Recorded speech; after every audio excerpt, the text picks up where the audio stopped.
Добар ден, драги ученици, и добре дојдовте во уште една нова заедничка училница. Денеска ќе работиме нова лекција по предметот општество, односно ќе се запознаеме малку повеќе за безбедноста во сообраќајот. Часот ќе го држам јас, Билјана Димитриевска, наставник во трето оделение во основното училиште Крум Тошев. Како што спомнав, денешната лекција се однесува на безбедноста во сообраќајот. И часот би сакала да го започнам со едно едноставно прашање, на кое што ќе сакам вие да го дадете точниот одговор.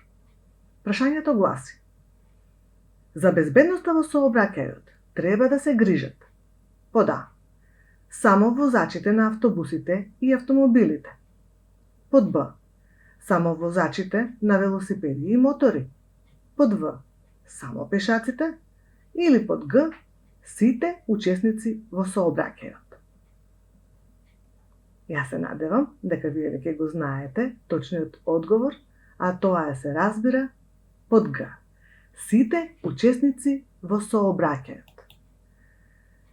Кој се може да биде учесник во сообраќајот? И ќе кажеме: учесници во сообраќајот може да бидат пешаците, возачите, велосипедистите, патниците. За сите нив постојат правила за движење кои треба да ги почитуваат.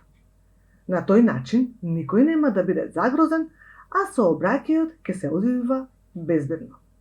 Затоа е потребно сообраќајните правила не само да се знаат, туку и да се почитуваат.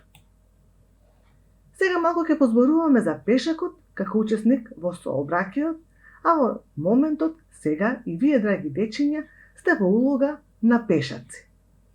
Затоа, внимавајте. За безбедност во сообраќајот и пешакот е потребно да почитува некои правила. Тие секогаш треба да се движат по површини наменети за тоа. Тие се викаат тротоари. Секогаш треба да се движиме од десната страна на тротоарот. Но меѓутоа, што правиме доколку таму каде што треба да се движиме немаме место за тоа, односно немаме тротоар? Во тој случај, ако нема тротоар, тогаш пешакот треба да се движи од левата страна на улицата или патот. Тоа е така заради тоа што возилата му доаѓаат од десната страна и можеме да ги видиме. Сакаме да поминеме улица. На кој начин најбезбедно ќе ја поминеме улицата? Секогаш тоа го правиме на место кое што е обележано за тоа, односно тоа место го нарекуваме пешачки премин. Треба да застанеме, па да погледнеме на левата, па на десната страна. Доколку е безбедно, односно доколку нема возила, ја поминуваме улицата. Ако пак имаме семафор, тогаш се разбира, го гледаме семафорот. Чекаме да се запали едно зелено човече, кое што ни кажува дека сега може безбедно да поминеме или дека ние сме на ред. И велосипедистите учествуваат во сообраќајот. Децата многу често возат велосипеди. Со велосипедот можеме да стигнеме секаде многу брзо и лесно. Но и тие како учесници во сообраќајот мора да почитуваат некои правила. Местата каде треба да се движат велосипедистите се викаат велосипедски патеки. Но меѓутоа, може да се случи и да нема велосипедска патека. Во тој случај, велосипедот мора да се движи, односно велосипедистот, секогаш покрај десниот раб на коловозот. Доколку возиме повеќе деца заедно, секогаш мора да знаете дека треба да се движиме еден позади друг. И како патници, ние сме учесници во сообраќајот. Ако како патници се возиме во автобус, тогаш мораме да внимаваме и на културата во сообраќајот. Мора да се почека на ред за да влеземе во автобусот. Кога ќе влеземе, ако има многу гужва, да отстапиме место, доколку има постари болни или инвалидни лица.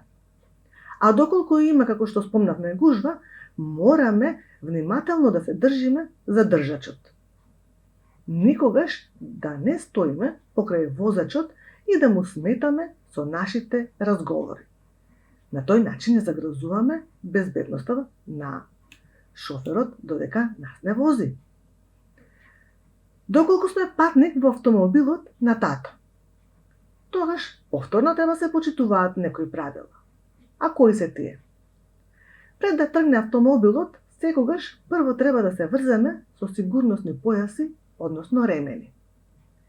Секогаш треба да седиме назад, се додека не наполниме 12 години. И најбитното, никогаш не треба да се караме или тепаме додека се возиме, за да може возачот да вози безбедно. За безбедноста во сообраќајот исто така многу е важно како се однесуваат децата. Мора да внимаваат каде играат и на кои места се дружат. Никако не смеат тоа да го прават на улица, бидејќи на тој начин не ја загрозуваат само нивната, туку и безбедноста на останатите учесници во сообраќајот. Со оваа лекција јас се надевам дека стегнавме некои знаења, но се надевам дека вие сте од оние деца кои што ги почитуваат правилата во сообраќајот и затоа ќе кажам довидување, до повторно видување, односно до некоја друга следна училница.